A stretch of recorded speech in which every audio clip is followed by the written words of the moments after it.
This is the closest Spider-Man has ever come to killing one of his villains. Right here, Peter Parker is at his breaking point where he has to make one of two decisions, and for the first time in his entire life, he isn't sure which one he's gonna make. But what even happened and how did we get here? To answer that, we gotta go all the way back to one of Spider-Man's best comic arcs ever, Kravens Last Hunt. A 5-part story that broke Spider-Man emotionally, physically, and mentally. Basically, Kraven reached the point where he'd actually slain every beast in his kingdom. But in another kingdom, the concrete jungle of New York, there was always one foe that he couldn't slay, Spider-Man. So he travels to New York where he immediately begins eating spiders to try to build a better connection to Spider-Man, which is really weird, but he probably knows what he's doing considering that he takes jungle potions that allow him to live forever. Anyways, he eventually begins his hunt where he finds Spider-Man, drugs him, and then shoots him. After that, he takes him back to his mansion where he gives him an actual proper burial, even swapping his lion's mane for a suit just to honor Spider-Man. But his hunt wasn't complete because he didn't prove that he was actually better, he just drugged him and then shot him. Kraven needed to know that he was superior, not just by besting him in battle, but by actually becoming a better version of him. So he donned the black suit and began terrorizing the criminals of New York. And he was effective at his new position, so effective that he actually maimed or killed all of the criminals that he fought. But remember like 15 seconds ago when I told you about Kraven shooting Spider-Man? Well, he didn't actually shoot him with a bullet, he shot him with a tranquilizer dart. A dart that he made specifically to be extremely potent but non-lethal. So 2 weeks after his burial, Spider-Man wakes up and claws his way out of his grave. Unfortunately, once he's back on solid ground, the first thing he sees is Spider-Man's name in the newspaper. And for the first time, when he reads the words Spider-Man is a menace, it's actually true, making Peter Parker just about as mad as he's ever been. And rightfully so, because for no good reason, Kraven drugged him, shot him, buried him alive, and took his place, ruining his public image. Not to mention that he was in that coffin for 2 whole weeks that he'll never get back. So he goes to find Kraven, plowing through all of his henchmen on the way. When the two finally meet, Spider-Man begins just beating him down, but the weird thing is Kraven's not fighting back. In fact, he was actually begging Spider-Man to hit him more because in his eyes he'd already won. You see, back when he was pretending to be Spider-Man, Kraven actually went out to find the toughest possible foes that he could fight. One of those being a creature named Vermin. Kraven specifically targeted Vermin because it was a foe that he didn't think Spider-Man could defeat. So Kraven fought him and ended up coming out of the battle victorious. But instead of killing Vermin, he actually captures him, just to eventually pit Vermin against Spider-Man to prove his superiority, which is the real reason why he didn't fight back against Peter earlier. He knew that if he didn't fight back, Spider-Man would eventually just give up. And that's exactly what ended up happening. Eventually, Peter just stopped beating Kraven. When he does, Kraven starts taunting him and eventually lures him down to his cellar where he forces him to fight Vermin. The fight begins and they trade blows back and forth, but eventually Vermin gets the upper hand. But right as Vermin goes in for the kill, Kraven stops him. He didn't need to slay the spider, he needed to know that he was the king of the jungle, and now he finally does. So he takes Spider-Man back upstairs where he promises that he will never hunt again, letting Spider-Man just swing away. But what will Kraven do now? He's lived a life longer than anyone can ask for and his mission is finally complete. So he looks back at his life with content and happiness, but also closure. Kraven's made it to the top of the mountain and he's decided that that's where he's gonna stay forever, making the tragic decision to end his own life on its highest note.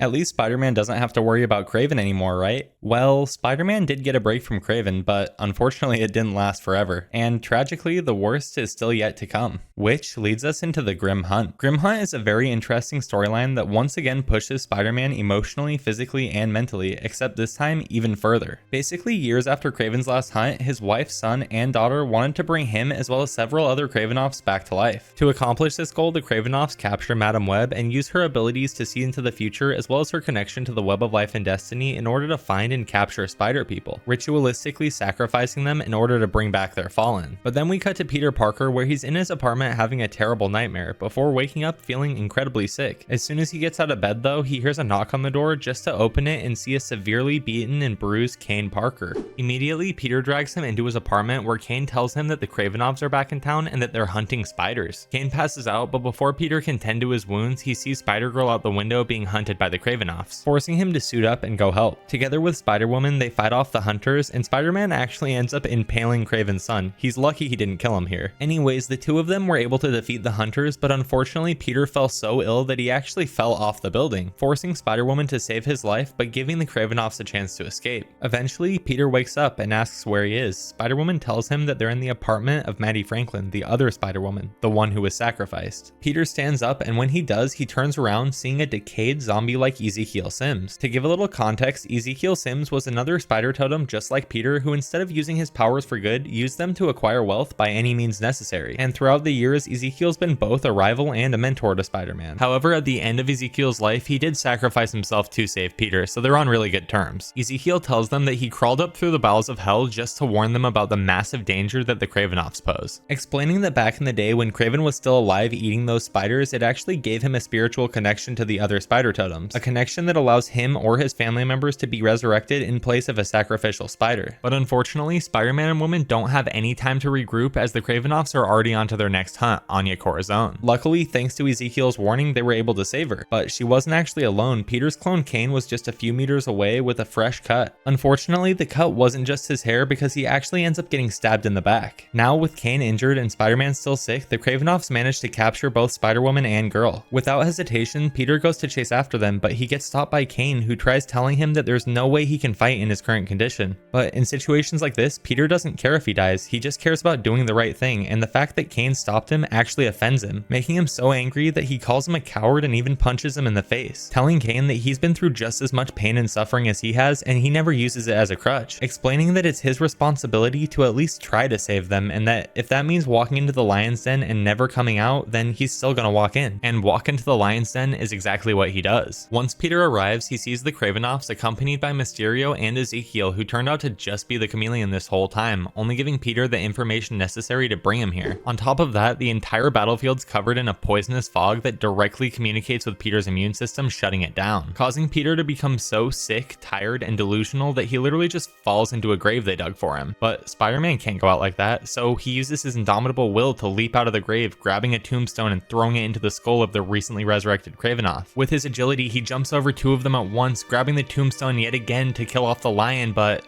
he gets shot, and the stopping power of the bullet causes him to fall off the edge of the cliff. He plummets all the way to the ground where he finds Madam Web, and he still tries to save her, but he can't. He gets stabbed in the chest before getting fully impaled by Kraven's spear, using it to lift him atop the altar where he gets sacrificed. As his blood drips onto the ground, the ritual becomes complete and Kraven comes back to life. Seemingly, all hope is lost. The Kravenoffs win. They defeated Spider-Man, captured Spider-Girl, Spider-Woman, and Madam Web, all while completing their ultimate goal of bringing the family back together.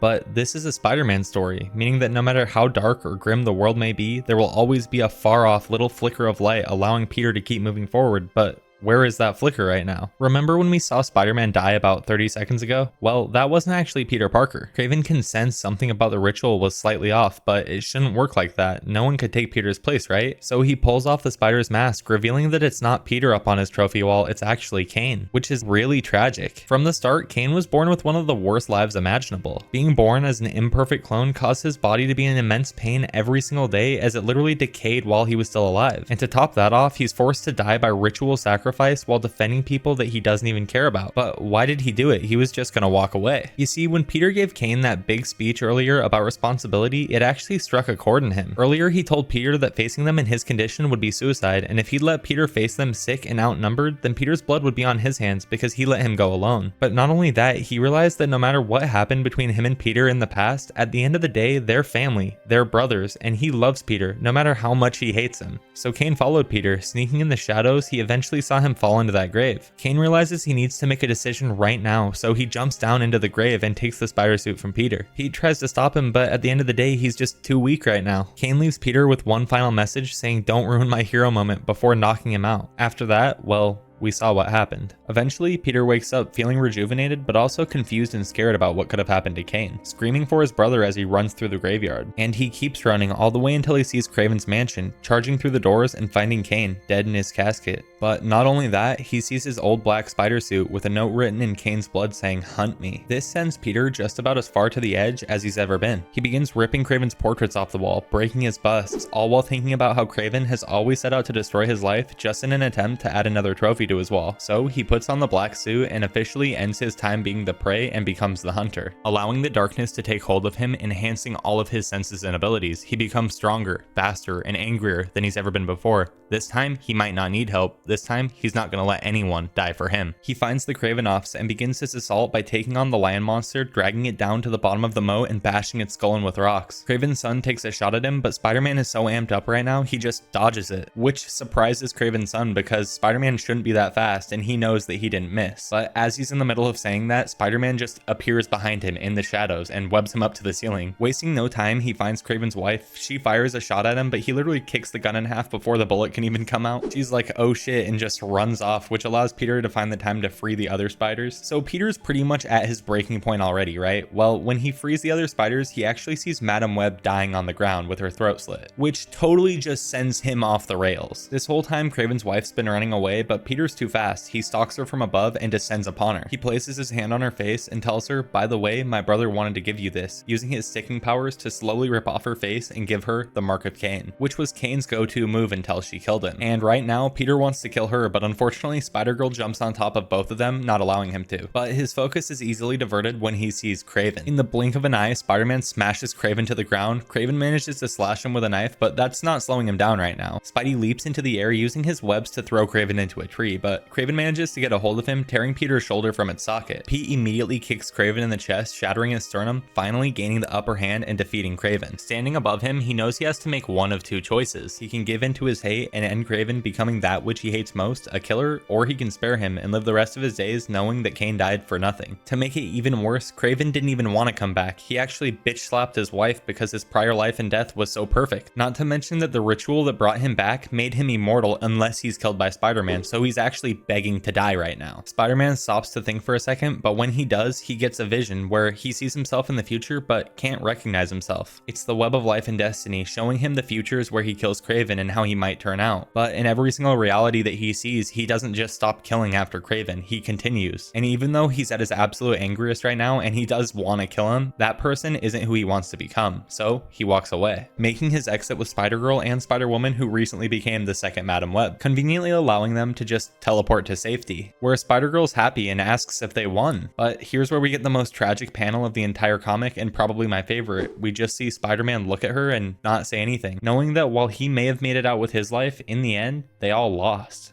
God, the way this story just pushes Spider-Man to the edge mentally and physically is amazing. I can't tell you anything I love more than just seeing Spider-Man get absolutely tortured. I'm just kidding, all that shit's terrible. But one thing I did love about Grim Hunt is its authenticity. Throughout the story, Peter is not really overreacting or going crazy like the other characters are saying he is. Sure, you could say Peter acts more impulsive than normal, but the situation calls for it. I mean, every single scenario that him and the other spiders are in is literally life or death. How do you think you'd behave if your brother got ritualistically sacrificed just to bring back a dude that drugged you, shot you, and buried you alive? That'd be pretty tough, right? Now throw in the fact that he killed himself, didn't want to come back, and now if you don't kill him, he'll live forever just trying to get you to. If we're being realistic, I think a lot of people in his position would have probably done worse than he did. I know if my brother got ritualistically sacrificed saving my life, I'd be pretty pissed off. So in my opinion, while Peter was being angry and upset, he wasn't really being crazy or irrational, which matters because him being mostly in his right mind makes all of his actions in that final battle have so much more impact. You can feel for Peter and understand not only his anger but his pain, and that's what Grim Hunt is about. It's a story about pain, loss, and how to deal with that loss. We all go through it, and this story is a great interpretation of how someone with immense power like Spider-Man might act when experiencing that pain. Seeing Spider-Man do something truly cruel in almost any other story would feel disingenuine, but here it just feels real. And that real feeling of authenticity is what amplifies the suspense around Peter's final decision to not kill Kraven. But what if he did? How would the story go if Spider-Man did actually get a taste of that sweet revenge? Let's go back to Peter making that final decision when he saw all those visions. Well, there is a comic that actually explores one of those possible futures. But before I get into it, I want you guys to keep in mind that this is the 616 Peter. He didn't see other universes, he just saw possible futures for himself, which makes the comic more interesting because it literally shows what would happen if Canon Peter became a killer.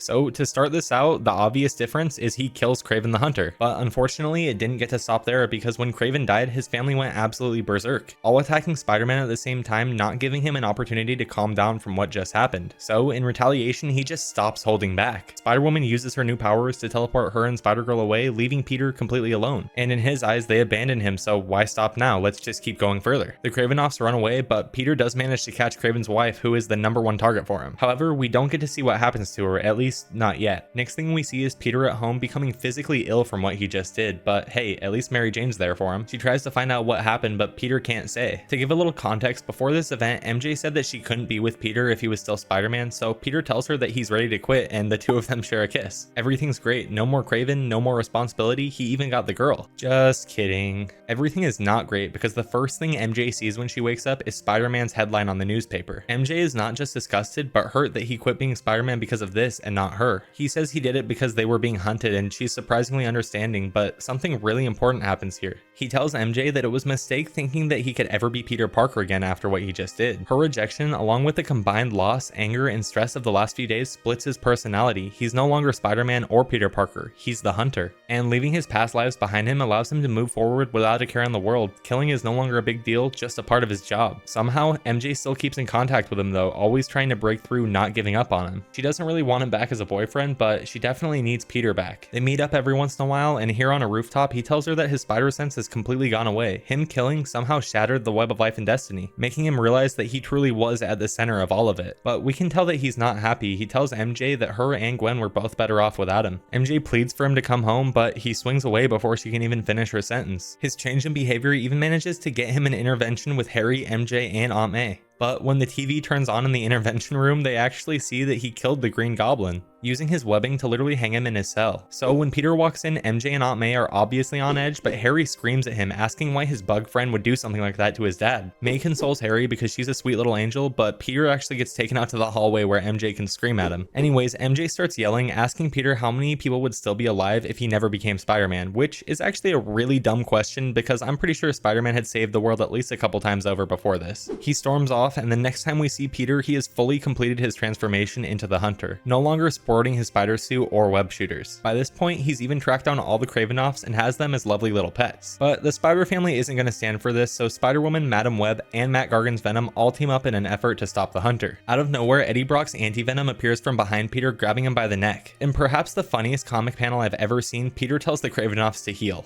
Anyways, they all get into a giant brawl where the Hunter ends up being the last man standing, not a scratch on him. But Madam Web isn't dead just yet, so she brings Spider-Girl to them, where Madam Web gives her the Spider-Woman outfit just before dying. She manages to hit him in the back of the head due to his spider sense being gone, but inevitably he gets the upper hand. He doesn't want to end her because there is still good in him, but he knows that if he doesn't now, she's never going to stop coming for him. So he pulls the trigger, but the gun malfunctions, blinding him, and with no spider sense, Spider-Woman is easily able to get the upper hand. Just as the Hunter before, he begs for death, but his wish isn't granted, and we don't see him again until he's back in New York where he meets up with Mary Jane. His personality is returned as Peter Parker and they share a great hug, but unfortunately she doesn't want to go in for the kiss. That door's just closed, leaving Peter single, blind, and a killer for life. But on the bright side, he isn't just Peter Parker again, he somehow became Madam Web 3.0, with his return to the light actually returning balance to the web of life and destiny, and ending the story. I can't lie, this What If comic gave mad Darth Vader vibes, but I was definitely here for it. But what do you guys think? Was this whole plotline a character assassination, the likes of which we've never seen, or was it your favorite thing ever?